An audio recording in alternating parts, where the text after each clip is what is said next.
మమ్మల్ని మిక్కిలిగా ప్రేమించిన మా ప్రియ పరలోకపు తండ్రి, మీ ఘనమైన ఉన్నతమైన నామమునకు స్తోత్రములు.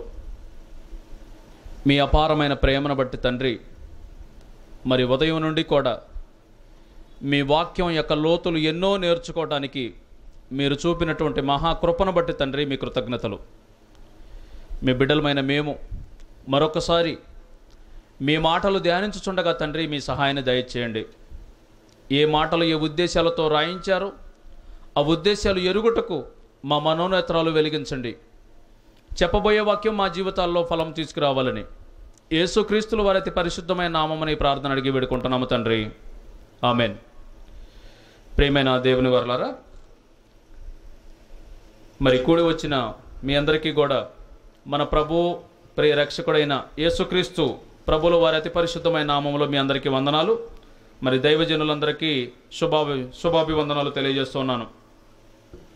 విశ్వాస పరీక్షలో విజేతలు ఎవరు అన్నటువంటి ఆలోచనాత్మకమైనటువంటి అంశంతో మరి నిన్నటి నుండి కొన్ని అమూల్యమైన సంగతులను మనం ధ్యానించాం.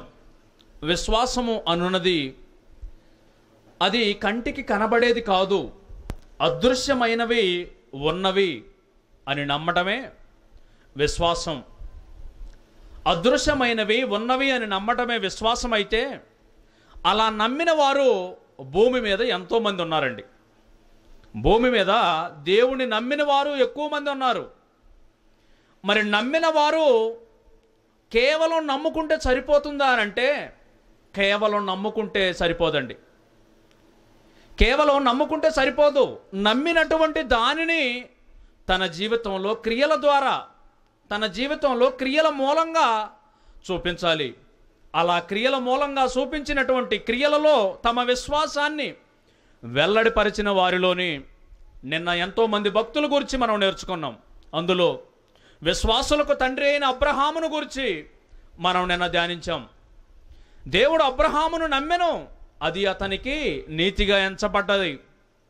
కానీ ఆ నీతి కేవలం నమ్ముకుంటే నీతిమంతుడిగా తీర్చబడలేదు. కానీ ప్రియమైన వారలారా, నమ్మిన దానికోసం దేవుడు పిలిచిన వెంటనే తన ఇంటిని విడిచాడు, తన బంధువుల యొద్ద నుండి తన దేశమును విడిచాడు. దేవుడు చూపించేటటువంటి ఒక మహాలోకానికి అర్హత సంపాదించాలి అంటే భూమి మీద దేవుడు చూపిస్తున్నటువంటి తెలియనటువంటి మరొక దేశానికి అలా వెళ్ళిపోయాడు.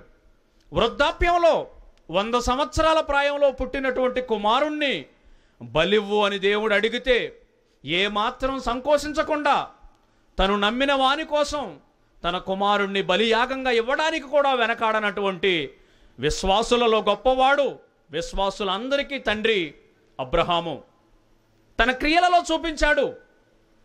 అందుకే యాకోబు పత్రికలోని ఒక మంచి మాట రాయబడిందండి. యాకోబు పత్రిక 2వ అధ్యాయము, యాకోబు పత్రిక 2వ అధ్యాయము 14వ వచనం చూడండి ప్రియమైన వారలారా. 14వ వచనం, నా సహోదరులారా, క్రియలు లేనప్పుడు, క్రియలు ఇంపార్టెంట్ అంటమ్మా. క్రియలు లేనప్పుడు ఎవడైనను తనకు విశ్వాసము కలదని చెప్పిన ఎడల ఏమంటున్నారు తెలుసా? బ్రదర్, నేను దేవుణ్ణి నమ్ముకున్నాను కానీ దేవాలయానికి రాలేను బ్రదర్. నమ్ముకొని ఇంట్లో కూర్చుంటే సరిపోతుంది బ్రదర్ అనుకుంటే కుదరదండి. నమ్మావు, నమ్మిన దాన్ని క్రియలలో చూపించాలి. దేవుని నమ్మారు, బాగుంది. దేవుని నమ్మినటువంటి మీరు నమ్మిన వాని కొరకు ఆ నమ్మకం, ఆ విశ్వాసం మీ క్రియలలో కనపడాలి. ఒకవేళ క్రియలలో లేకపోతే అలాంటి వారి కోసం ఏమీ చేయకుండా సంఘంలో ఆదివారం అటెండెన్స్ వేయించుకొని పోతే పరలోకం వచ్చిద్దామా? ఆదివారం అటెండెన్స్ వేయించుకొని కేవలం ఆదివారం కూర్చొని సంఘంలో కూర్చొని మాటలు విని ఒక కానుక అలా ఇచ్చి ఒక ఆశీర్వాదం తీసుకొని ఒక పాట పాడి ఇంటికి వెళ్ళిపోతే ఎవరికైనా లాభం ఉంటుందా? నీ వలన దేవునికి ఏమైనా లాభం ఉంటుందా? నువ్వు నమ్మావు అంటే నమ్మినటువంటి నువ్వు ఆయన చెప్పినటువంటి ఆజ్ఞలకు నువ్వు లోబడాలి. ఆయన చెప్పినటువంటి ఆజ్ఞలు నీ జీవితంలో క్రియల రూపంలో కనబడాలి. అలా కనబడాలి. ఒకవేళ గనక ఆ క్రియలు నీ జీవితంలో లేవా, కేవలం ఈ చెవితో విని ఈ చెవితో మరిచిపోతున్నావా, కేవలం నమ్ముకొని బ్రతుకుతున్నావా? నమ్ముకొని నీకు నువ్వే సాటిస్ఫై అవుతున్నావా? అలా అయితే దేవుడు అంటున్నాడు, క్రియలు లేనప్పుడు ఎవడైనను తనకు విశ్వాసము కలదని చెప్పిన ఎడల ఏమి ప్రయోజనము? అట్టి విశ్వాసము అతనిని రక్షింపగలదా? సహోదరుడైనను సహోదరి అయినను, ఒక ఎగ్జాంపుల్ చెబుతున్నారండి. సహోదరుడైనను సహోదరి అయినను దిగంబరులై ఆనాటికి భోజనం లేదు. క్రైస్తవురాలువు నువ్వు, దేవుని బిడ్డవు నువ్వు, దేవుని కుమారుడు నువ్వు. నీ ఇంటికి ఒక వ్యక్తి వచ్చాడు, దేవుని నమ్ముకున్న నీ ఇంటికి ఒక వ్యక్తి సహాయం కోసం వచ్చాడు. అయ్యా, కట్టుకోవడానికి బట్టల్లోవయ్యా, దిగంబరిగా ఉన్నామయ్యా, ఈ పూట తినటానికి భోజనం లేదయ్యా అని నీ దగ్గరకు వస్తే నువ్వేం చేయాలి? ఇప్పుడు ఏం చేస్తావు? క్రియలు లేని విశ్వాసం ఎలా ఉంటుందో దేవుడు చెబుతున్నారండి. ఏమంటున్నారు? దిగంబరులై ఆనాటికి భోజనం లేక ఉన్నప్పుడు మీలో ఎవడైనను శరీరమునకు కావలసిన వాటిని ఇయ్యక సమాధానంగా వెళ్ళరండి అమ్మా, చలి కాసుకోండి, తృప్తి పొందుడని చెప్పిన ఎడల ఏమన్నా ప్రయోజనం ఉంటుందండి? వాడు బట్టలు లేక తిరుగుతున్నాడు బాబు అని అతను వస్తే సిగ్గు కప్పుకోవటానికి నాకు బట్టల్లో కొంచెం సహాయం చేయమ్మా, నువ్వు దేవుని బిడ్డవు కదా అని నీ దగ్గరకు వస్తే నీకు సమాధానం కలుగ్గాక, దేవుడు నీకు సహాయం చేస్తాడులే అని అంటే ఇది ఏమైనా నీ బ్రతుకుకి నువ్వు విశ్వాసం అనవచ్చా? ఆకలితో అలమటిస్తున్నట్టు నీ సహోదరుడు నీ దగ్గరకు వచ్చి భోజనం అడుగుతున్నాడు. దేవుని నమ్మిన బిడ్డవు నువ్వు. నమ్మటమేనా కేవలం? బ్రతుకులో ఏమైనా దేవుని బిడ్డ అని నిరూపించుకునేది ఏమైనా ఉందా? కేవలం నమ్మటమేనా? దేవుని కుమారుడని నిరూపించుకోవటం ఏమైనా ఉందా? ఆ క్రియలు లేకపోతే, ఇదిగో భోజనం కోసం నీ దగ్గరకు వచ్చి ఆకలితో అలమటిస్తున్నప్పుడు నీకు ఉన్నదైనా సరే తీసుకుపోయి అతనికి పెట్టి నువ్వు తృప్తిగా తిను, నా తండ్రి నాకు పెడతాడులే, నాకు ఆయన నేర్పిన జ్ఞానం ఇది, నాకు ఆయన నేర్పినటువంటి ఆయన లక్షణం ఇది అన్న ఆలోచన మన జీవితాల్లో కనపడాలి ప్రియమైన వారలారా. అలా కనపడకపోతే ఆ విశ్వాసం వేస్ట్ అండి, అలా నమ్మటం వేస్ట్ అండి. మీకు ఒక విచిత్రమైన సంగతి తెలుసా? దెయ్యాలు కూడా దేవుణ్ణి నమ్ముతాయండి. దెయ్యాలు కూడా దేవుని నమ్ముతాయి. యేసు ప్రభువులు వారు ఈ లోకానికి వచ్చినప్పుడు అనేకమైన దెయ్యాలు, ఇదిగో నువ్వు సర్వోన్నతుడమైన పరిశుద్ధుడవు, నువ్వు సర్వోన్నతుని కుమారుడమైనటువంటి నువ్వు దేవుని కుమారుడువు నువ్వు అని గజగజలాడుతూ సాక్ష్యం ఇచ్చాయండి. అవి నమ్ముకున్నాయి, అవి గజగజలాడుతున్నాయి. మరి వాటికి మీకు ఏమైనా తేడా ఉందా? తేడా ఉండాలి అంటే నమ్మినటువంటి మనము మన బ్రతుకులలో ఆ విశ్వాసాన్ని చూపించాలి ప్రియమైన వారలారా. ఇలా మనకంటే ముందే బ్రతికిన ఎందరో మహానుభావులు ఆ విశ్వాసంలో మహాయోధులుగా నిలిచారు, మహా గొప్పవారిగా నిలిచారు. అదే పౌలు గారు అంటున్నారండి, కొత్త నిబంధన కాలానికి వచ్చేసరికి పౌలు గారిని, అయ్యా పౌలా, నువ్వు ఎందుకు విశ్వాసంలో ఇలా పరుగులు తీస్తున్నావు? విశ్వాసంలో నీకున్నటువంటి ఆ గొప్పతనం ఏంటి? ఎందుకు దేవుణ్ణి ఇంత గొప్పగా నమ్ముతున్నావు అని అంటే పౌలు గారు అంటున్నారు, నాకంటే ముందున్నటువంటి తరాలలో ఉన్నటువంటి విశ్వాసంలో వీరులుగా నిలిచినటువంటి మహానుభావుల చరిత్రను నేను చూశాను. వారి జీవిత చరిత్రలే నాకు ఆదర్శప్రాయంగా నిలిచాయి. నేను ఈరోజు దేవుణ్ణి ఇంత గొప్పగా విశ్వసించడానికి కారణం ఎందరో భక్తులు తమ జీవితాలలోని విశ్వాసం జరుగుతున్నటువంటి విశ్వసించారు. వారు ఆ విశ్వాసంలోకి వచ్చిన తర్వాత ఎదురయ్యే శోధనలలోనూ, ఆ విశ్వాసంలోనికి వచ్చిన తర్వాత, దేవునిలోనికి వచ్చిన తర్వాత తమ బ్రతుకులో ఎదురైనటువంటి అగ్ని పరీక్షలకు నిలిచినటువంటి ఎందరో మహానుభావులను నేను చూశాను. వాళ్ళందరినీ చూసిన తరువాత దేవుని కోసం అవసరమైతే నా ప్రాణాలైనా ఇవ్వాలి అన్నటువంటి గొప్ప సంకల్పం పౌలు జీవితంలో కనపడుతుంది ప్రియమైన వారలారా. అందుకే అంటున్నాడండి, బ్రతుకుట నా వరకైతే, నా మట్టుకైతే బ్రతుకుట క్రీస్తే, చచ్చిపోయినా పర్వాలేదు, చచ్చిపోతే నాకు లాభం అని అంటున్నాడండి. అది అండి, అలాంటి విశ్వాసం మనలో ఉండాలి ప్రియమైన వారలారా. మరి అలాంటి విశ్వాసం మనలో ఉంటుందా? ఉండాలి అని అంటే భక్తుల జీవితాల్లో జరుగుతున్నటువంటి ఒక్కొక్క సంగతిని మనం చాలా జాగ్రత్తగా ఆలోచించాలండి. ఈరోజు కూడా మరికొంతమంది భక్తుల గురించి మనం జాగ్రత్తగా ఆలోచిద్దాం ప్రియమైన వారలారా. అది యోధులను చెరపట్టబడిన కాలం. అది ఆ కాలం యోధులు, మీకు రాత్రి చెప్పాను, అబ్రహాము పిల్లలు, అబ్రహాము ఇస్సాకును కన్నాడు, ఇస్సాకు యాకోబును కన్నాడు, యాకోబుకు 12 మంది మగపిల్లలు, వారినే 12 గోత్రాల వారిగా ఇజ్రాయేలీలు అంటే ఇజ్రాయేలీలు. సొలొమోను కాలం తర్వాత 2 ముక్కలుగా విడిపోయారు అన్నదమ్ముల పిల్లలు. ఒక జాతి ఇజ్రాయేలీలు అన్నారు, మరొక జాతి యూదులు అన్నారు. ఇజ్రాయేలీలు దేవుని ఆజ్ఞను మరిచారు, అశ్షూరు సామ్రాజ్యపు చెరలోనికి వెళ్ళిపోయారు. ఇదిగో మిగిలినటువంటి సహోదరులు బెన్యామీనీలు, యూదులు కలిసి యోధా జాతిగా ఉన్నటువంటి వీళ్ళు, దేవుని కోసం బ్రతకవలసిన వీళ్ళు దేవుణ్ణి విస్మరించారు. విస్మరించినటువంటి ఈ పరిస్థితులలో ఇదిగో నెబుకద్నెజర్ అనేటటువంటి దేవుని సేవకుడు ఒక అన్యుడైన రాజును రేపాడు దేవుడు. వెళ్ళు, వాళ్ళు చేసినటువంటి శిక్షకు ఫలితంగా వాళ్ళకి ఈ చెర అనేది జరగబోతుంది, వాళ్ళని పట్టి బంధించు అని అన్నారు. అలా బంధింపబడిన వారిలో అనేక మంది దేవుని బిడ్డలు వెళ్ళిపోయారు. ప్రియమైన వారలారా, అలా వెళ్ళిపోయిన వారిలో బబులోను సామ్రాజ్యానికి వెళ్ళిపోయినటువంటి గొప్ప వారిలోనే రాత్రి మనం చూసినట్టుగా షద్రకు, మేషకు, అబేద్నెగో అనేవారు ఉన్నారు. వారు దేవుని కోసం ఎంత గొప్పగా బ్రతికారో రాత్రి చూశాము. ఆ వారిలోని వారి స్నేహితులలో మరొక వీరుడున్నాడండి. మరొక వీరుడున్నాడు. దేవునిని ఆనంద పెట్టినవాడు, దేవునికి నేనున్నాను అని గుర్తు చేసినటువంటి మరొక గొప్పవాడున్నారు వారి స్నేహితులలో. ఆ గొప్పవాడే దానియేలు. మీ అందరికీ తెలుసు ఆ గొప్పవారు ఎవరు? దానియేలు మంచి జ్ఞాని అండి, జ్ఞానం కలిగిన వాడు. ఈ జ్ఞానం కలిగినటువంటి యోదయాలో ఉన్నటువంటి జ్ఞానులందరినీ రాజు చెరపట్టబడిన తరువాత జ్ఞానులందరినీ తన దగ్గరకు తీసుకురమ్మని రాజుగారి ఆజ్ఞ. తెలివి కలిగిన వారందరూ, జ్ఞానం కలిగిన వారందరినీ వేరు చేయండి, వీళ్లతో నాకు అవసరం ఉంది. నా రాజ్య పరిపాలనలో, ప్రపంచ రాజ్యాలను పరిపాలిస్తున్నటువంటి నా రాజ్య పరిపాలనలో ఇలా తెలివి కలిగిన వారందరూ నాకు అవసరం. వారిని ప్రత్యేకపరచండి, వారికి ప్రత్యేకంగా భోజన వసతులు వారికి కల్పించండి, వారికి ప్రత్యేకమైన వసతులు ఇవ్వండి. నేను ఏ భోజనం తింటున్నానో, రాజుగారు తినే భోజనం అండి, బాగా అర్థం చేసుకోవాలి. నేను ఏ భోజనం తింటున్నానో రాజుగా, నా రాజ్యంలో తెలివి కలిగిన వారు, జ్ఞానవంతులైనటువంటి వీరికి అదే భోజనం పెట్టండి. నేను ఎలాంటి ద్రాక్షరసం అయితే నేను త్రాగుతున్నానో అదే ద్రాక్షరసం ఈ జ్ఞానులైన వారికి కూడా ఇవ్వండి అని అన్నారు. అలా ఎంపిక చేయబడిన వారిలో 9 ఉన్నారు. ఆ 9లోని ప్రధానుడు దానియేలు గారు. బాగా ఆలోచిద్దాం ప్రియమైన వారలారా. ఇప్పుడు దానియేలు గారికి ఎలాంటి భోజనం దొరికిందండి?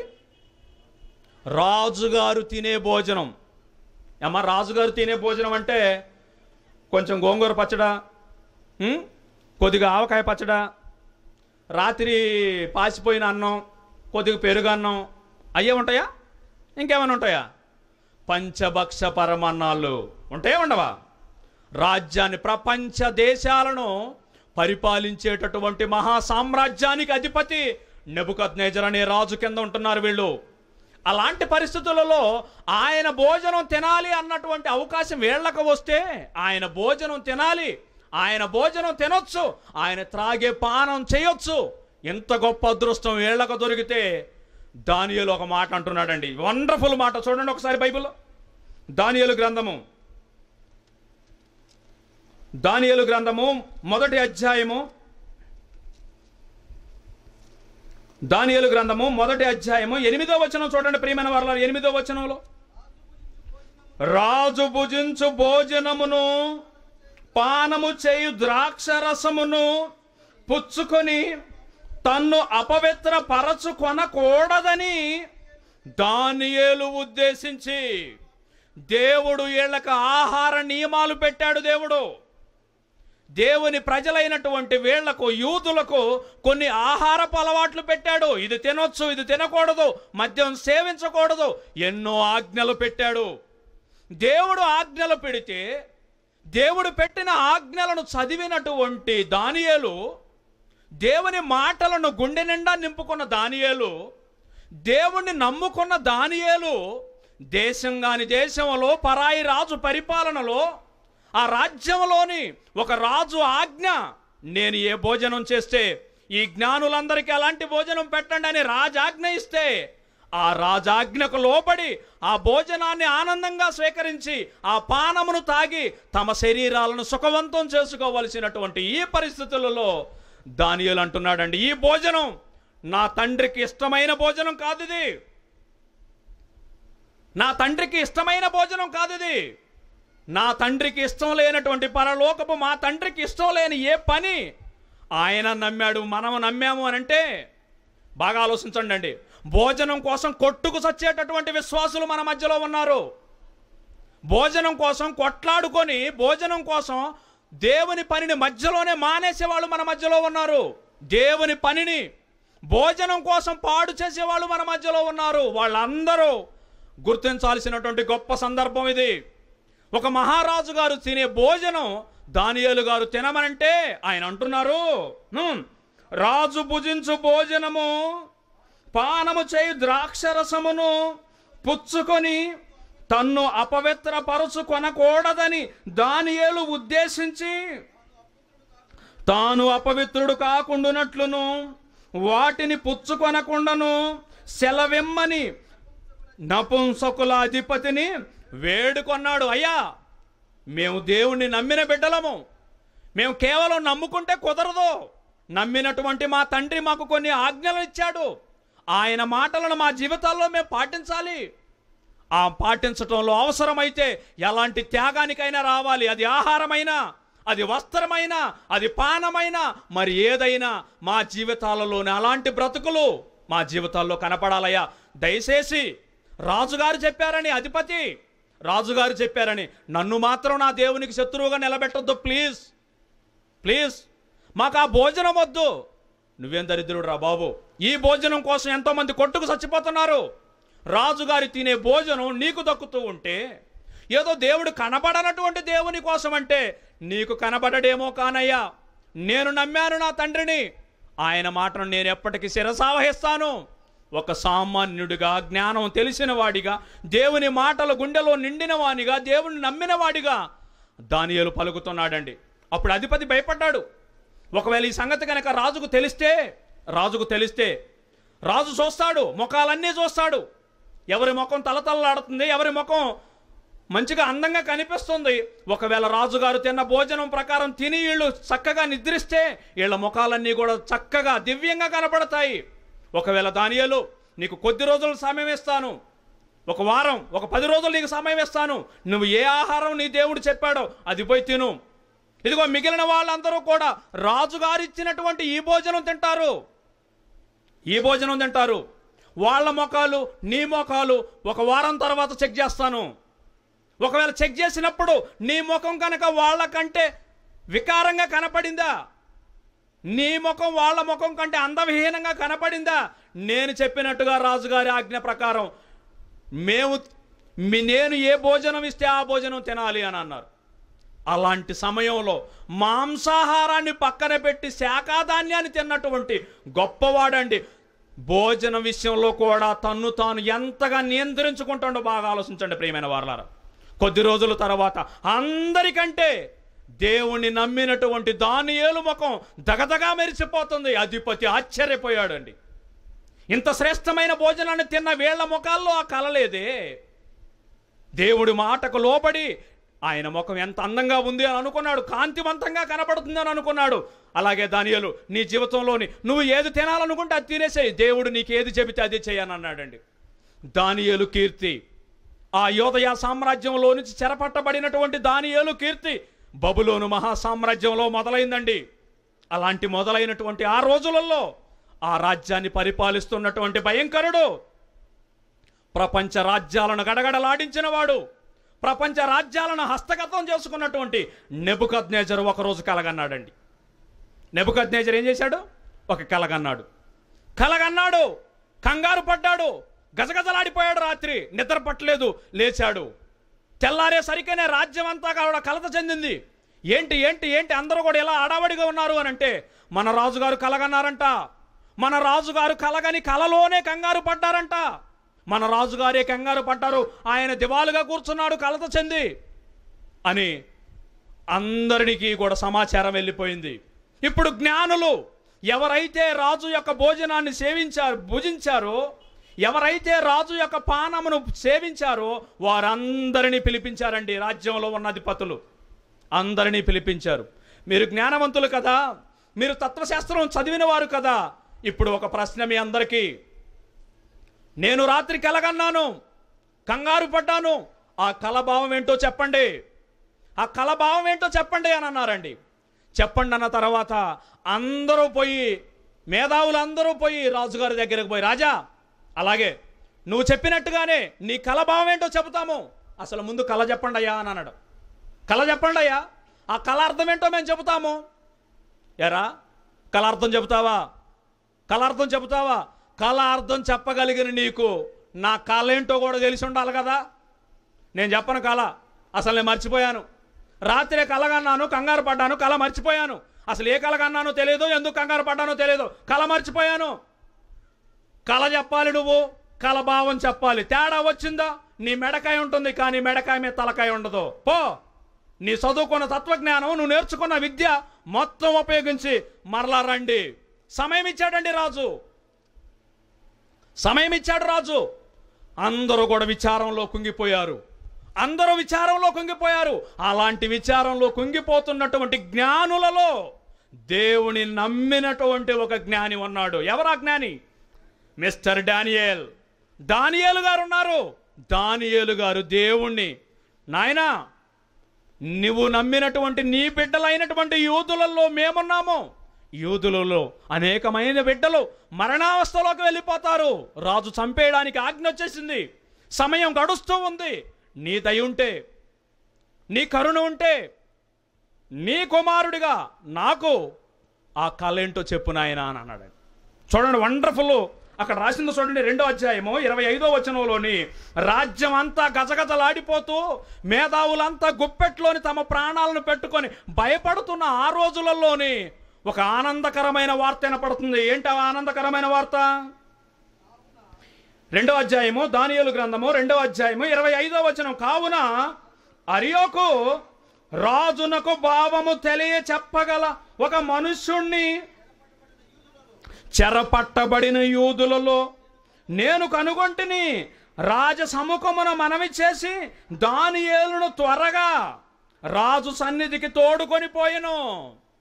సామాన్యుడిగా ఎక్కడో ఉంటున్నటువంటి దానియేలు సరాసరి ఇప్పుడు రాజమందిరంలో అడుగు పెడుతున్నాడు. బాగా అర్థం చేసుకోవాలమ్మా. ఒక సామాన్యుడు స్థితి ఎలా మారుతుందో అర్థం చేసుకోండి. ఒక సామాన్యుడి యొక్క జీవితంలో ఎలాంటి మార్పు సంభవిస్తుందో చూసుకోవాలి. ఆ సామాన్యుడు, ఇప్పటి వరకు సామాన్యుడు రాజమందిరంలోకి అడుగు పెట్టాడు. రాజమందిరంలోకి అడుగు పెట్టినప్పుడు, ఎవరు నువ్వు? నా పేరు దానియేలయ్యా. ఎక్కడి నుండి వచ్చావు? యోదయ దేశం నుండి వచ్చామయ్యా. చెరపట్టబడిన వారిలో మేము యూదులమయ్యా. ఎలా చెప్పగలుగుతావు నువ్వు? నాకు చెప్పటం రాదు రాజా. నేను కలను కానీ కల భావాన్ని కానీ చెప్పగలిగినటువంటి గొప్పవాడిని నేను కాదు నారా. కానీ నేను నమ్మిన నా దేవుడు గొప్పవాడు. నా దేవుడు గొప్పవాడు. నా దేవుడు గొప్పవాడు. ఆ దేవుడిని బతిమలాడితే ఆ దేవుడు మీ కళ, ఆ కళ భావం రెండింటిని నాకు చెప్పాడు. కళ చెప్పాడంట, కళ భావం చెప్పాడంట. మహారాజా మీరు కూర్చోండి, మీరు కూర్చోండి, కూర్చోండి మహారాజా మీరు కూర్చోండి అని కళ గురించి చెబుతున్నారండి. రాజా మీరు నిద్రించుచుండగా ఒక బ్రహ్మాండమైనటువంటి ప్రతిమ, ఒక ప్రకాశవంతమైన ప్రతిమ మీకు కనిపించింది. అవునా? దానియేలు కరెక్ట్ నాయనా, నేను ఏది చూశాను అది చెబుతున్నావు. రాజా మీరు చూసిన ఆ ప్రతిమకు శిరస్సు బంగారంతో చేయబడింది.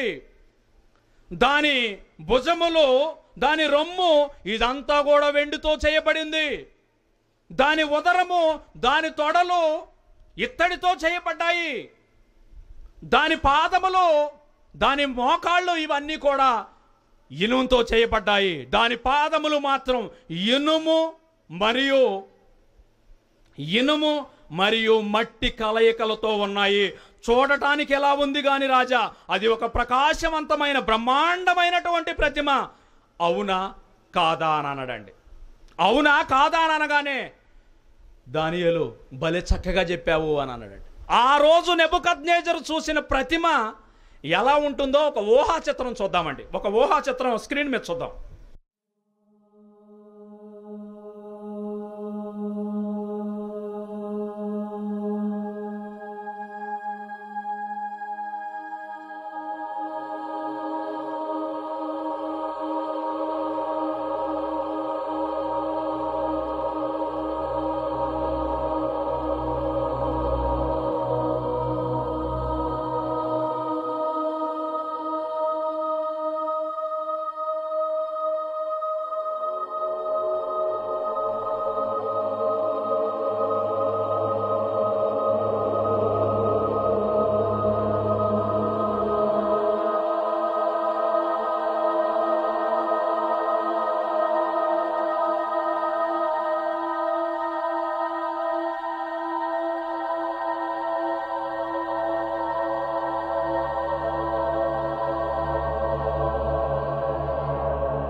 చూశారు కదండి, ఇది ఇలాంటిది. అంటే ఇది కేవలం ఊహాచిత్రం అమ్మా. ఇంతకంటే ఒక గొప్ప బ్రహ్మాండమైన ప్రతిమ అతనికి కనిపించింది.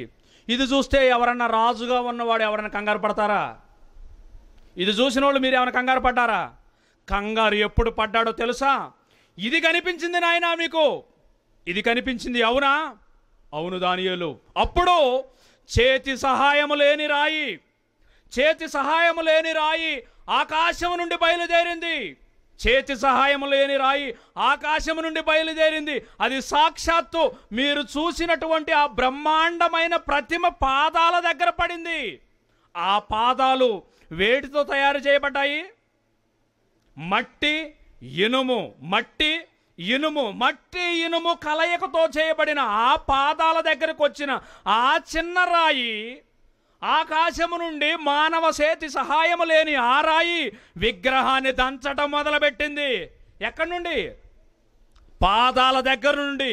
ఆ తర్వాత ఇనుము, ఆ తర్వాత ఇత్తడి, ఆ తర్వాత ఎండి, ఆ తర్వాత బంగారము.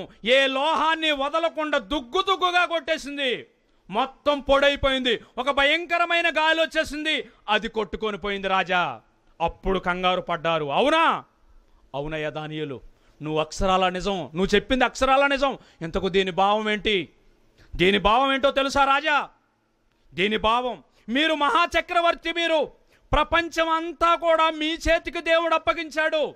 దేవుడు అప్పగించినటువంటి ఈ రాజ్యం వెనక జరగబోతున్నటువంటి ప్రపంచ భవిష్యత్తును పరలోకమందున్నటువంటి తండ్రి అయిన దేవుడు మీకు వినిపించాలి, మీకు చెప్పాలి అనే ఈ కళ మీకు వచ్చేసింది. దాని భావం ఏంటో తెలుసా? 4 లోహాలు చెప్పండి. బంగారము, వెండి, ఇత్తడి, ఇనుము. మరలా బంగారము, వెండి, ఇత్తడి, ఇనుము. 4 లోహాలు 4 మహాసామ్రాజ్యాలకు సూచనలు. ఆ 4 సామ్రాజ్యాలలో బంగారము లాంటి సామ్రాజ్యము సాక్షాత్తు మీరు పరిపాలిస్తున్నటువంటి రాజ్యం. అది శిరస్సు లాంటి రాజ్యం. అది మీ పరిపాలనలో ప్రపంచంలో ప్రజలందరూ సంతోషాలతో ఉన్నారు రాజా. మీరు బంగారం లాంటి పరిపాలన ఇచ్చారు, కానీ మీ రాజ్యం నిలవదు. కొంచెం సౌండ్ పెట్టండి ప్లీజ్. మీ రాజ్యం నిలవదు, మీ రాజ్యం నిలవదు. మీ తదనంతరం మీ రాజ్యము మీకంటే కొంచెం తక్కువగా ఉన్నటువంటి మరొక రాజు చేతికి వెళ్ళబోబోతుంది. అదే మాదీయ పారసికుల రాజ్యము. అది కూడా నిలవదు, అది కొంతకాలానికి వెళ్ళిపోద్ది. ఆ తరువాత కఠినమైనటువంటి ఇత్తడి లాంటి మరొక సామ్రాజ్యం రాబోతుంది. అదే గ్రీకులు పరిపాలించిన గ్రీకు సామ్రాజ్యం. అది నిలవదు. ఆ తరువాత ఇనుము లాంటి, ఉక్కు లాంటి కఠినమైన మరొక రాజ్యం వచ్చింది.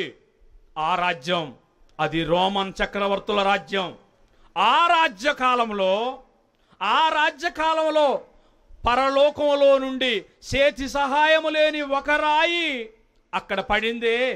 ఆ రాయి చూడటానికి చిన్నగా ఉందేమో రాజా, ఆ రాయి చూడటానికి చిన్నగా ఉందేమో, కానీ ఈ ముందు ఉన్నటువంటి ఈ రాజ్యములన్నింటినీ తుడిచివేసి పరలోకమందున్న దేవుడు భూమి మీద ఒక మహా సామ్రాజ్యాన్ని ఆయన స్థాపించబోతూ ఉన్నాడు. ఆ రోజు స్థాపించబడే ఆ రాయి ద్వారా, ఆ రాయి ఎవరనుకున్నారు? ఆ రాయే మనము నమ్ముకున్న మన ప్రభు అయిన యేసుక్రీస్తు రాజ్యం. చేతి సహాయము లేని రాయి. ఆయన రాజ్యం నిరంతరం ఉంటుంది. యుగాలు తరతరాలు ఆ రాజ్యం ఎన్నటికీ నాశనం కాదు. ఈ సంగతి చెప్పాడండి దానియేలు. ఈ సంగతి చెప్పగానే నెబుకద్నెజర్ చాలా సంతోషపడ్డాడు. ఇంత గొప్పవాడా, ఇప్పటి వరకు నువ్వు ఎక్కడున్నావు నాయనా? ఇదిగో రాజా, మీ రాజ్యంలో ఎక్కడో ఒక మూలనున్నాను రాజా. అయితే నువ్వు వెంటనే నా రాజ్యంలోనికి, నా రాజమందిరంలోనికి రా నాయనా. నీకు పదవిస్తున్నాను. ఒక మాట అంటున్నారండి. దానియేలు గ్రంథము 2వ అధ్యాయము 48-49 వచనాలు చూడండి ప్రియమైన వారు. 48-49 వచనాలు. అప్పుడు రాజు దానియేలును బహుగా హెచ్చించి, ఏమండి, ఒక ప్రపంచాన్ని గజగజలాడించినటువంటి మహాచక్రవర్తి దానియేలు చెప్పినటువంటి కలకు ముక్తుడైపోయాడు. వెంటనే దానియేలును హెచ్చించాడు. ఇంత గొప్పవాడా దానియేలు? ఇంత గొప్పవాడా? దానియేలు అనుకున్న దేవుణ్ణి చూడలేదు, కానీ దానియేలును చూశాడు. అతను దానియేలును చూశాడు. చూసిన తరువాత అతను అంటున్నాడు, బహుగా హెచ్చించి అనేకమైన గొప్ప దానములు. మీరేమిస్తారండి దానాలు? మనం ఏమివ్వగలమండి దానము? ఒక మహాచక్రవర్తి, ఆయన ఇచ్చే దానం ఎంత గొప్పదై ఉండాలి! ఎన్ని బహుమానాలు ఆ రోజు దానియేలుకు వచ్చి ఉండాలి చెప్పండి. అన్నీ వచ్చేసినాయి. గొప్ప దానములిచ్చి అతనిని బబులోను సంస్థానం అంతటి మీద అధిపతిగాను, బబులోను జ్ఞానులందరిలోనూ ప్రధానునిగాను నియమించాడు. పదవి మారిపోయింది. దేవుని సేవకుడిగా ప్రారంభమైనటువంటి దానియేలు పదవి మారింది. ఒక కీర్తి వచ్చింది. అది ఎంత గొప్ప కీర్తి అనంటే, ప్రపంచంలో ఉన్నటువంటి ఏకైక మహాసామ్రాజ్యం, ప్రపంచ రాజ్యాలకు అధిపతి అయిన నెబుకద్నెజరు తన రాజ్యంలోని ఒక గొప్ప అధిపతిగా, ఒక గొప్ప అధికారిగా, జ్ఞానులందరికీ ప్రధానుడిగా వచ్చాడు. ఆ తర్వాత దానియేలు చెప్పినట్టుగా బబులోను రాజ్యం కుప్పగూలిపోయింది. ఆ తరువాత మరొక రాజు వచ్చారు, మాదీయ పారసీకుల రాజు. మాదీయ పారసీకుల రాజు వచ్చినప్పుడు ఆయన రాజ్యంలో ఇతని స్థానం ఏంటో ఒక్కసారి చూడండి. దానియేలు గ్రంథము 6వ అధ్యాయము 1వ వచనం చూడండి ప్రియమైన వారలారా.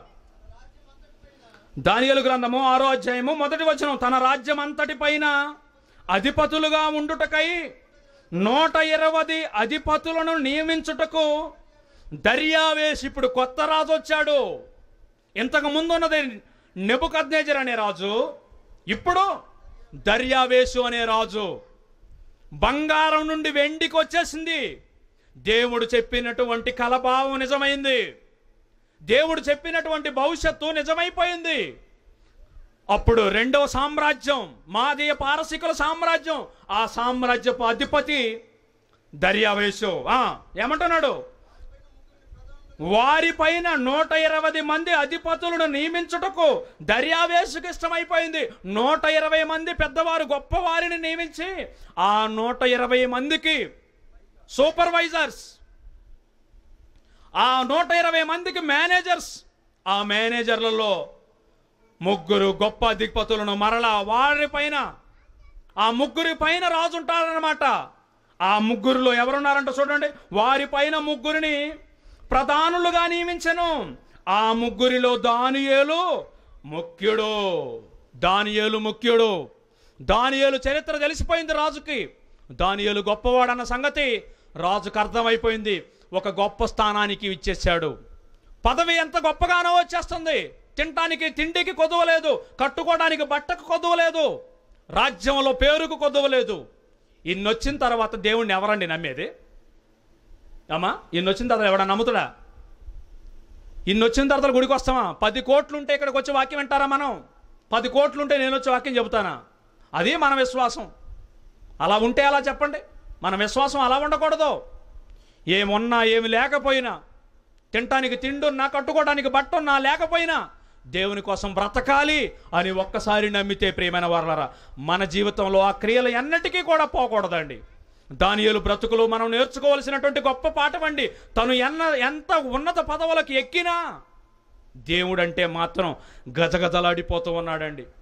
దేవుణ్ణి నమ్ముకొని దేవుని కోసం ఎలాంటి త్యాగాలకైనా సిద్ధపడటానికి సిద్ధపడుతున్నటువంటి గొప్పవాడండి దానియేలు. అలాంటి పరిస్థితులలో దానియేలు కీర్తి చాలా. దానియేలు బుద్ధి గురించి రాయబడిన చూడండి 3వ వచనంలో ఏమంటుందో, ఈ దానియేలు అతి శ్రేష్టమైన బుద్ధి గలవాడై ప్రధానులలోను అధిపతులలోను ప్రఖ్యాతి నొంది ఉండెను కనుక రాజ్యమంతటి మీద అతని నియమింపవలెనని రాజు ఉద్దేశించాడు. రాజు తర్వాత నెక్స్ట్ పొజిషన్ అంటూ ఎవరికైనా ఇవ్వాలా అని రాజు ఆలోచనలు వస్తున్నాయి. 120 మంది అధిపతులు ఉన్నారు, వారి పైన మరొక 3 అధిపతులు ఉన్నారు. ఈ దానియేలు చూస్తే పేరు రోజు రోజుకి పేరు ఎక్కువైపోతుంది. రాజు అధిపతులందరికీ రాజు తరువాత మరొక రాజుగా ఆజ్ఞ.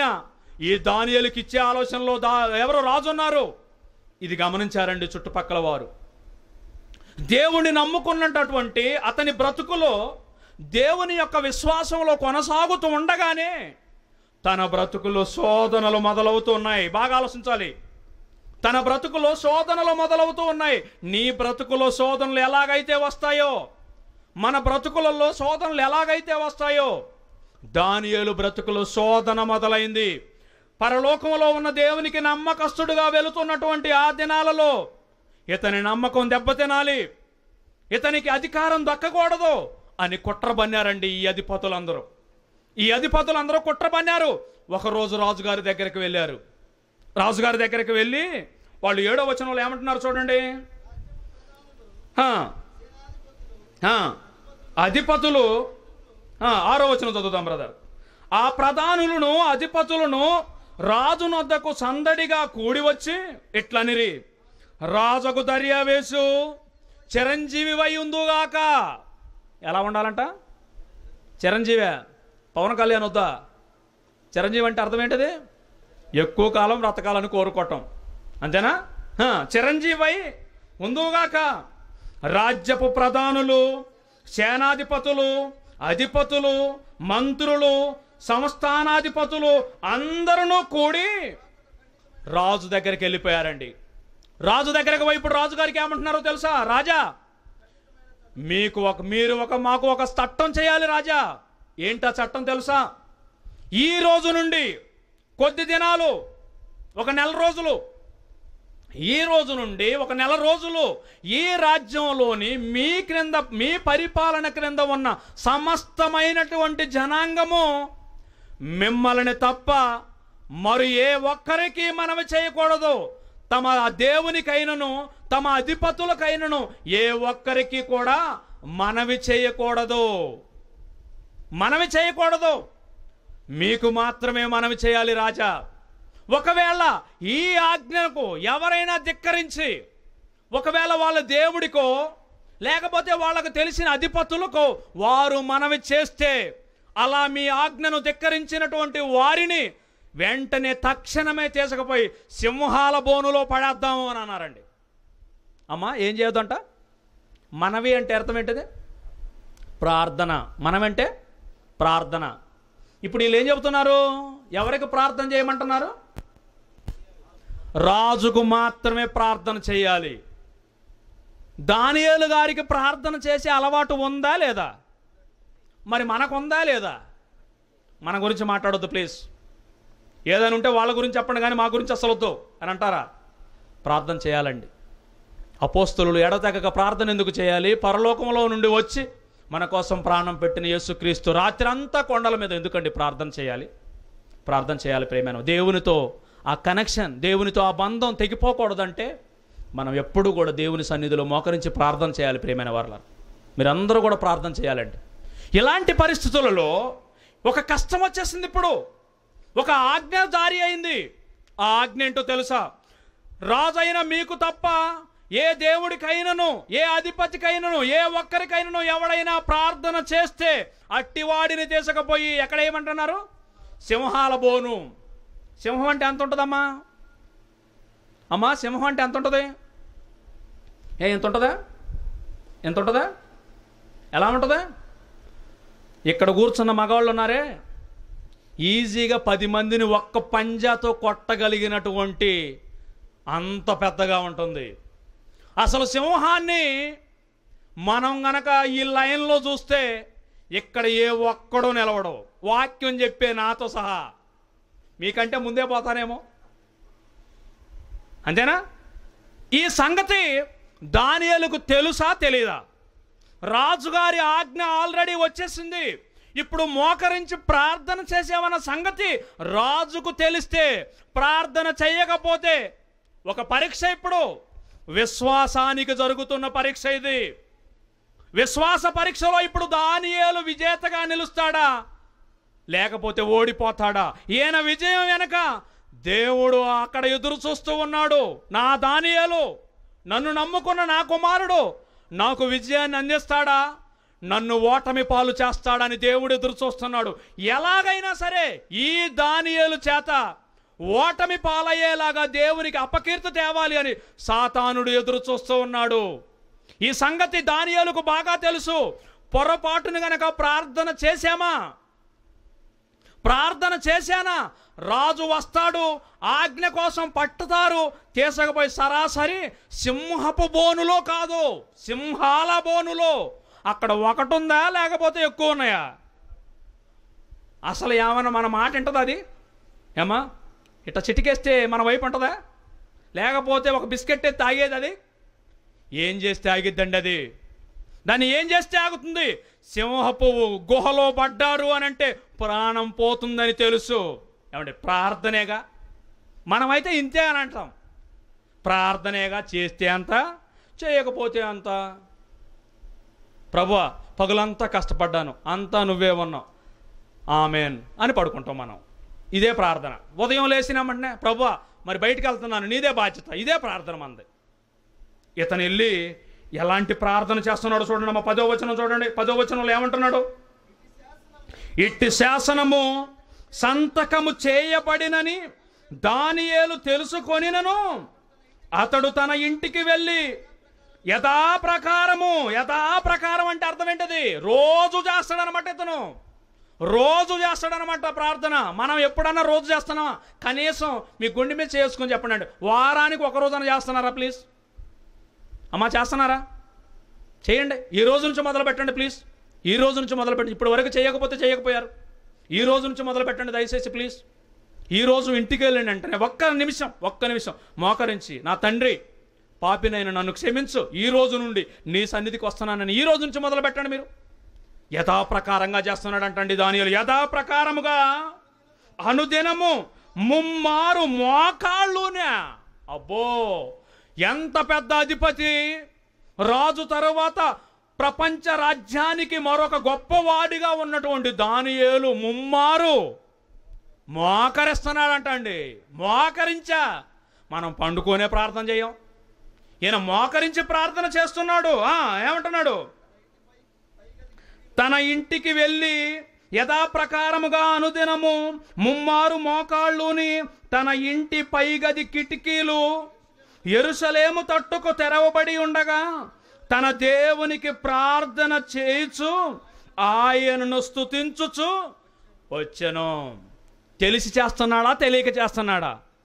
రాజు కాదు కదా, వాడి బాబు వచ్చి ఆజ్ఞ ఇచ్చినా కూడా ఈ ప్రార్థన ఆగటానికి వీల్లేదు. ఇది లోకాలను ఏలేటటువంటి, లోకాన్ని పరిపాలించే ఈ చక్రవర్తి కాదు ఈ ఆజ్ఞ. ఇది లోకాలను కలిగించి నా జీవితాన్ని నిలబెట్టి, తల్లి గర్భంలోంచి నన్ను బయటకు తీసుకొచ్చి భూమి మీద నిలబెట్టి, నా కోసం కునుకు నిద్ర లేకుండా నా కోసం పరితపిస్తున్నటువంటి నా కన్న తండ్రి ఆజ్ఞ, నా కన్న తండ్రి ఆజ్ఞ ముందు ఏ రాజాజ్ఞ అయినా నాకు అవసరం లేదనుకున్నాడండి. మోకాళ్ళున్నాడండి. మోకాళ్ళుని ప్రార్థన చేస్తున్నారు. ఈ సంగతి అసలు ఈ ప్లాన్ ఎవరేశారనుకున్నారు? ఈ దానియేలును పట్టేయటం కోసమే ప్లాన్ జరిగింది, ఇంకెవరి కోసం కాదు ఇది జరిగింది. అసలు ఈ దానియేలుకు రాజు తర్వాత అధిపతి అయిపోతున్నాడు. ఈ దానియేలుని ఈరోజు ఏదో ఒకటి చేయాలి అనుకున్నారు. అనుకున్నట్టుగా పట్టారు, తీసుకు వెళ్ళారు, రాజు ముందు దోషిగా నిలబెట్టారు. రాజుకు మాత్రం దానియేలు అంటే ఎనలేని ప్రేమ. రాజు ప్రయత్నం చేస్తున్నాడు ఉదయం నుండి సాయంత్రం వరకు. ఒరే చిన్నది కదా, ఈ విషయంలో ఎందుకు అనవసరంగా అతను ఏం చేయటం? సాయంత్రం అయ్యే వరకు వాళ్ళు తొందర చేశారు. రాజా నువ్విచ్చిన ఆజ్ఞ ఏంటి? నువ్విచ్చినటువంటి ఆజ్ఞ, నువ్విచ్చిన ఆజ్ఞ నువ్వెవరో కూడా కొట్టేయటానికి వీల్లేదు, దానికి ఒక విలువ ఉంది, నువ్వు ఖచ్చితంగా చేయాల్సిందే. చేసిన తరువాత తన దేశంపై పట్టి బంధించాల్సిందే. పట్టారండి, పట్టి బంధించేశారు. పట్టి బంధించేసేసి ఎక్కడ వేసేశారు? సింహాల బోనులో వేశారు. సింహాల బోనులో వేసినప్పుడు ఆ సింహం ఎంత పెద్దగా ఉంటుందో ఒక్కసారి ఇప్పుడు చూడండి అమ్మా. అసలు దాని అరుపింటే కొంచెం సౌండ్ ఎక్కువ పెట్టమన్న, ఆ అరుపింటేనే మనకి ఎంత భయం వచ్చిందో ఒక్కసారి చూడండి. For disobeying Cyrus, Daniel is arrested and sentenced to death.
According to your unfailing love.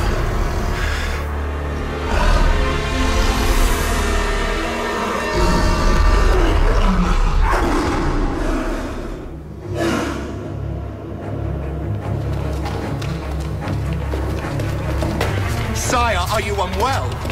I haven't slept. Please God, I'm not too late. Sire, shall I call the physician? I've wronged my friend!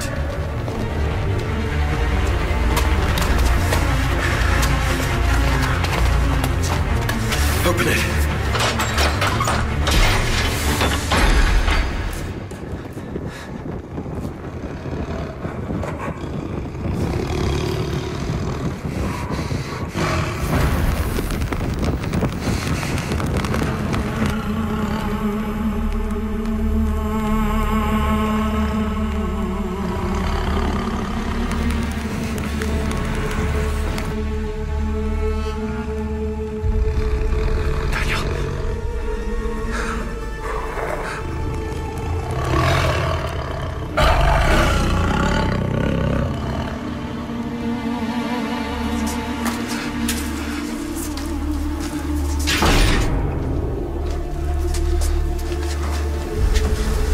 God is with you. Your God is real. Your God has saved you. Yes. ప్రియమైన దేవుని వారలారా, ఇప్పుడు ఒక్కసారి చెప్పండి, విశ్వాసం అంటే అతనిదా, విశ్వాసం అంటే మనదా? మనది ఎక్కడన్నా విశ్వాసం అనడానికి ఏమైనా అవకాశం ఉందమ్మా? ఏమా కనీసం ప్రార్థనకు రమ్మంటేనే రావట్లేదు మనం.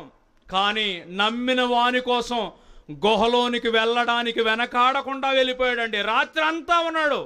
ఆ శబ్దానికే సగం చచ్చిపోతాం మనం, ఆ అరుపుకే సగం చచ్చిపోతాం. దాన్ని చూస్తే నిలువునా గుండాగిపోతుంది.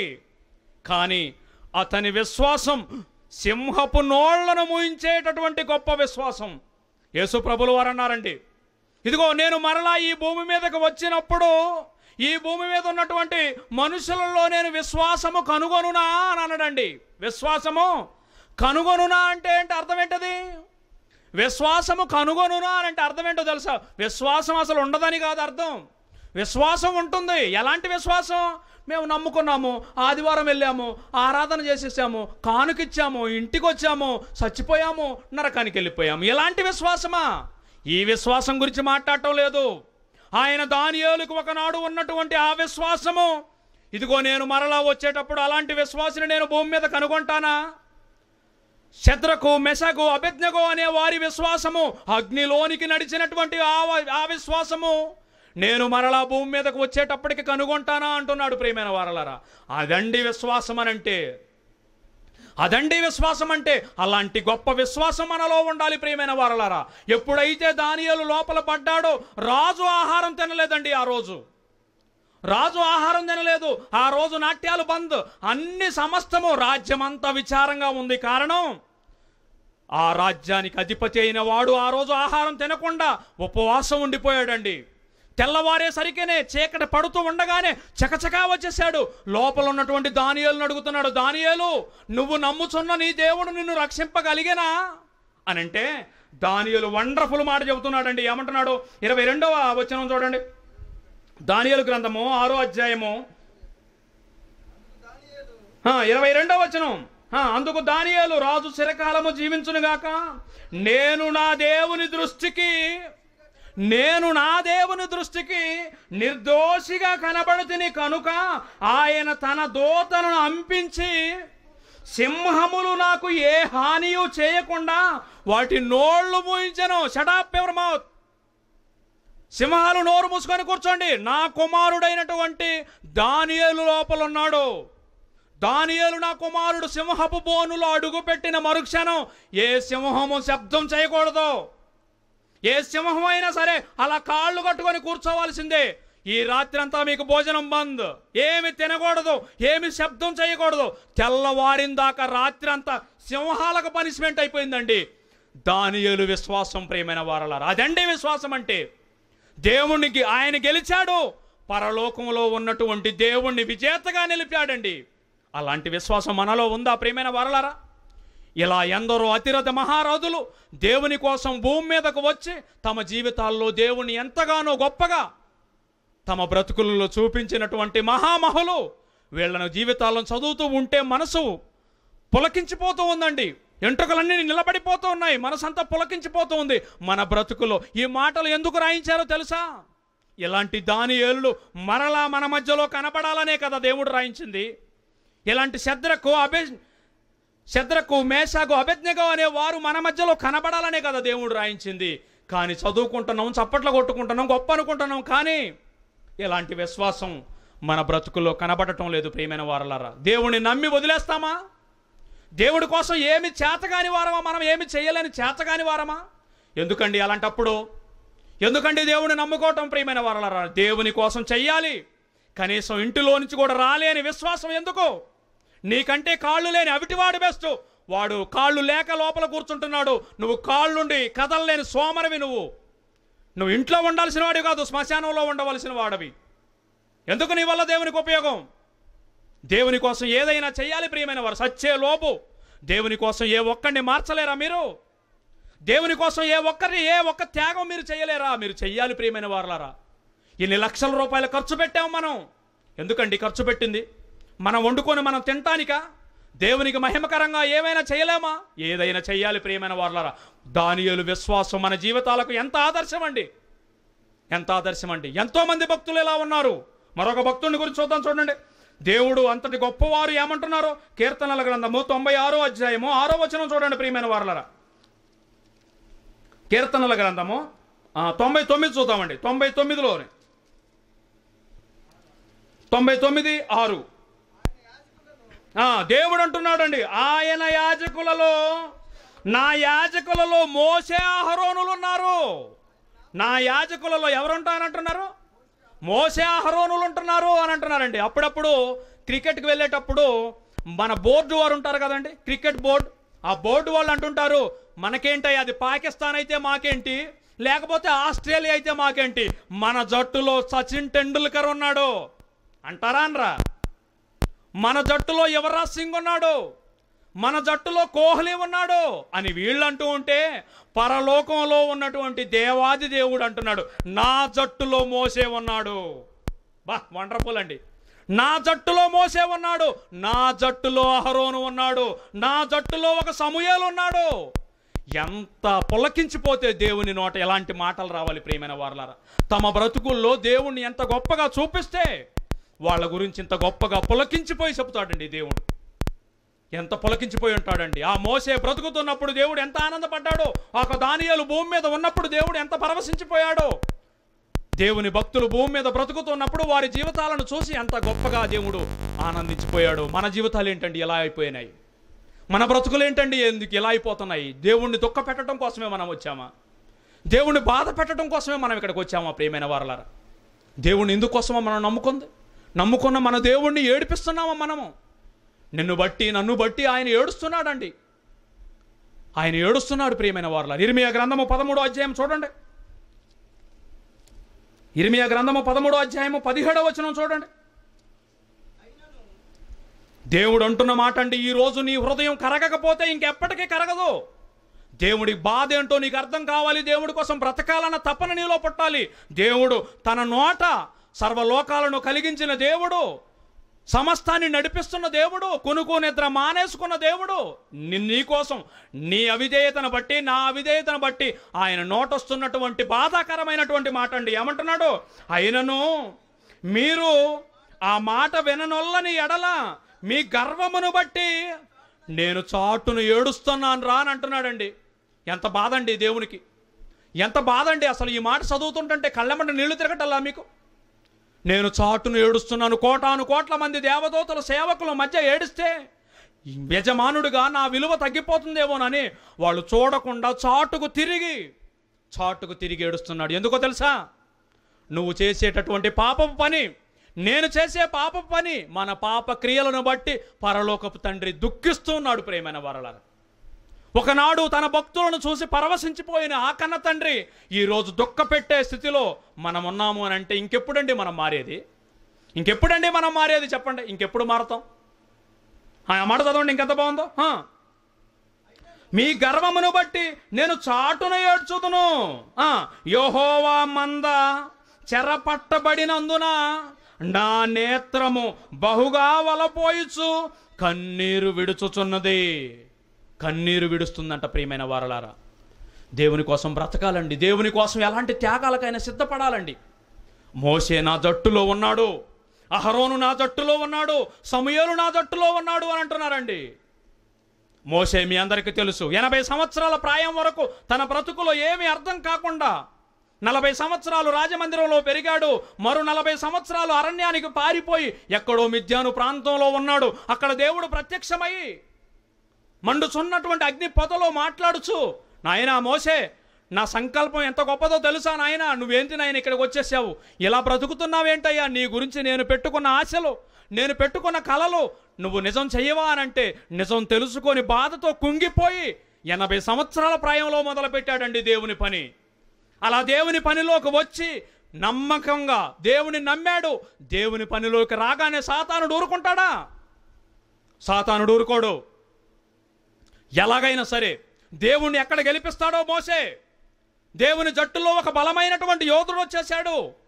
దేవుణ్ణి ఎక్కడ గెలిపిస్తాడో అని పన్నాగం పన్నాడు. ఎప్పుడైతే అక్కడ ఉన్నటువంటి ఐగుప్తు చెరలో ఉన్న ఇజ్రాయేలీలను బయటికి తీసుకురావటం కోసం సిద్ధపడి వచ్చాడో, అక్కడికి రాగానే సాతాను ఇచ్చిన ఆఫర్ ఏంటో చూడండి. హెబ్రీయులకు రాసిన పత్రిక 11వ అధ్యాయము, హెబ్రీయులకు రాసిన పత్రిక 11వ అధ్యాయము 24. మోషే పెద్దవాడైనప్పుడు విశ్వాసమును బట్టి, విశ్వాస పరీక్ష జరుగుతుంది. ఇప్పుడు మోషే బ్రతుకులో విశ్వాస పరీక్ష జరుగుతుంది. విశ్వాసమును బట్టి ఐగుప్తు ధనము కంటే క్రీస్తు విషయమైన నింద గొప్ప భాగ్యమని ఎంచుకొని అల్పకాలము పాప భోగము అనుభవించుట కంటే దేవుని ప్రజలతో శ్రమ అనుభవించుట మేలని యోచించి ఫరో కుమార్తె యొక్క కుమారుడును అనిపించుకొనుటకు ఒప్పుకొనలేదు. కారణం ఏలయనగా అతడు ప్రతిఫలముగా కలగబోవు బహుమానమునందు దృష్టి ఉంచెను. కలగబోయే ఆ బహుమానం గురించి దృష్టి ఉంచాడు. 80 సంవత్సరాల ప్రాయంలో దేవుని పనిలోనికి వచ్చాడు. అక్కడికి రాగానే సాతానుడు ఆ పనిని అడ్డగించాలి, ఈ పనిలో ఇతను ఓడించాలి, ఇతని నమ్ముకున్నటువంటి దేవుణ్ణి ఆయన ఓడించాలి అని అనుకున్నాడు. వెంటనే తల్లిని పట్టుకున్నాడు, పెంచిన తల్లిని పట్టుకున్నాడు. పెంచిన తల్లి వచ్చేసింది. నాయనా మోసే, 40 సంవత్సరాలు అయింది నాయనా నిన్ను చూసి, నన్ను విడిచి వెళ్ళిపోయావా నా కన్న తండ్రి? ఇప్పటికైనా తిరిగి వచ్చావు, నాకు సంతోషంగా ఉంది నాయనా. నా తండ్రి ఈ దేశపు రాజు మరణించాడు, నా తండ్రి ఈ దేశపు రాజు మరణించాడు. ఒక్కసారి అమ్మా అని పిలువు నా తండ్రి, ఒక్కసారి అమ్మా అని పిలిచి, అదిగో సింహాసనం, ఐగుప్తు రాజ్యానికి మొకుటం లేని మహాచక్రవర్తివి కాబోతున్నావు నువ్వు. కేవలం ఒక్కసారి అమ్మా అని పిలువు నానా.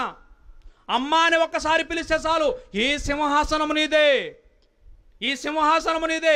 నీ ప్రజలైనటువంటి ఇజ్రాయేలీలను పరిపాలించవచ్చు, నా ప్రజలైనటువంటి ఐగుప్తీయులను పరిపాలించవచ్చు.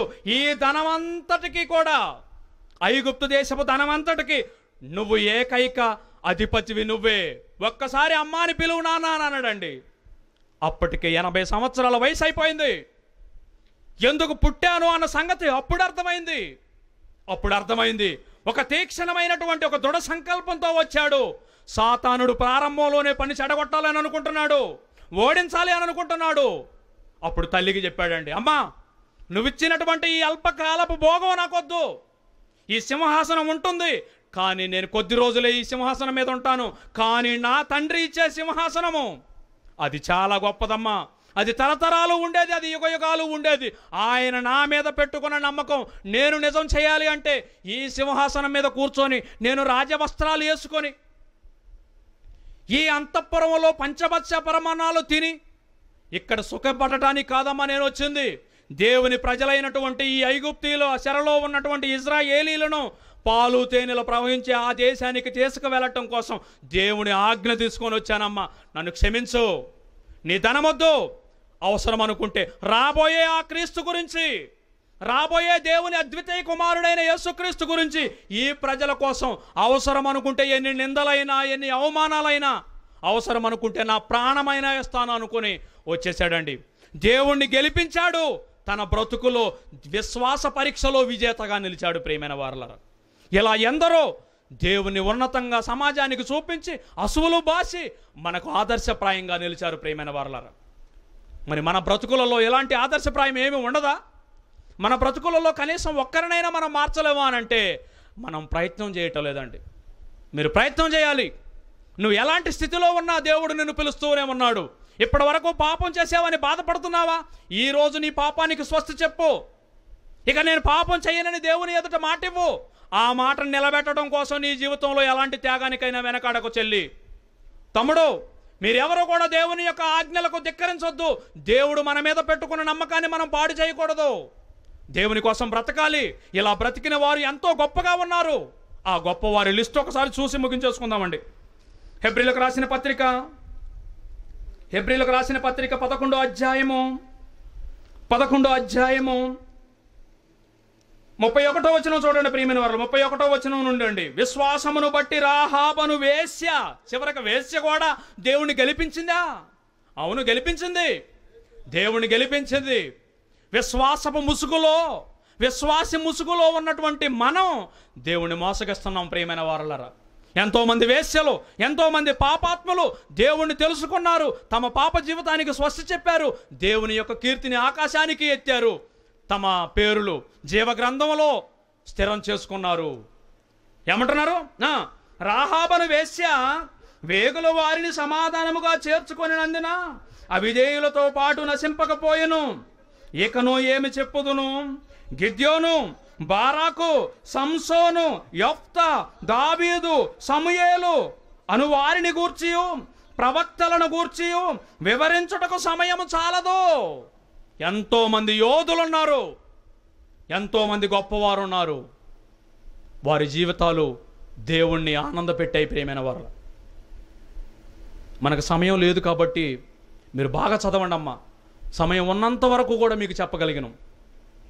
ఇంకా రేపు ఒకే ఒక రోజు ఉంది. విశ్వాసానికి కర్త, దాన్ని కొనసాగించే ఆ గొప్పవాడు యేసుక్రీస్తు ఇంకెంత గొప్పగా దేవుని కోసం తన జీవితాన్ని, పరలోకపు తండ్రి కోసం తన జీవితాన్ని అర్పించి ఉండాలి. రేపు ఉదయం సంఘంలో నేర్చుకుందాం. కళ్ళు మూసుకోండి, ప్రార్థన చేసుకుందాం. మమ్మల్ని మిక్కిలిగా ప్రేమించిన మా కన్న తండ్రి, మీ అపారమైన ప్రేమను బట్టి తండ్రి మీ కృతజ్ఞతలు. మాకంటే ముందుగానే ఈ భూమి మీదకు వచ్చి మీ గర్భంలో నుండి తండ్రి ఈ భూమి మీద బ్రతికి శరీరధారులుగా ఉన్నటువంటి మా పితరులు ఎందరో విశ్వాసంలో తండ్రి ఎంతో గొప్పగా బ్రతికి మీకు ఆనందాన్ని ఇచ్చినటువంటి యోధుల జీవితాలను తండ్రి రాయించి మా విశ్వాసాన్ని దృఢపరుస్తున్నందుకు తండ్రి మీ కృతజ్ఞతలు. మీ బిడ్డలు తండ్రి మీ మాటలు విన్నారు. తమ హృదయంలో మీకోసం పనిచేయాలన్న తపన ఆరంభమైంది తండ్రి. ఆ తపన ప్రారంభించినటువంటి కొద్ది కాలంలోనే ముగిసిపోకుండా తండ్రి దానికోసం నిత్యము పోరాడేటటువంటి బిడ్డలుగా తండ్రి తీర్చిదిద్దండి తండ్రి. మీకోసం మేము కూడా ఉన్నాము అని భూమి మీద తండ్రి బ్రతికేటటువంటి గొప్ప అవకాశాన్ని మీ బిడ్డలైన మా అందరికీ దయచేయండి. కన్ను మూసే లోపు తండ్రి మిమ్మల్ని గెలిపించి మా జీవితాలను తండ్రి మీ అందు స్థిరం చేసుకునేటటువంటి భాగ్యాన్ని ఇక్కడ మాటలు విన్న ప్రతి బిడ్డకు కూడా ఇవ్వండి తండ్రి. ఈ గ్రామాన్ని దీవించండి, సంఘాన్ని దీవించండి, సంఘ కాపరిని దీవించండి, సంఘ పెద్దలను దీవించండి. అందరూ కలిసి తండ్రి మీ యొక్క పేరును, మీ యొక్క ఘనతకు తెచ్చేటటువంటి ఆ భాగ్యాన్ని బిడ్డలందరికీ ఇవ్వమని మీ దయ ఉంటే, మీ కృప ఉంటే మరొకసారి మేము కలుసుకొని మీ మాటలు ధ్యానించడానికి సహాయం చేస్తారని నమ్మొచ్చు. మా ప్రభు ప్రియ రక్షకుడైన యేసుక్రీస్తు ప్రభుల వారి అతి పరిశుద్ధమైన నామములో ఈ ప్రార్థన అడిగి వేడుకుంటున్నాము తండ్రి.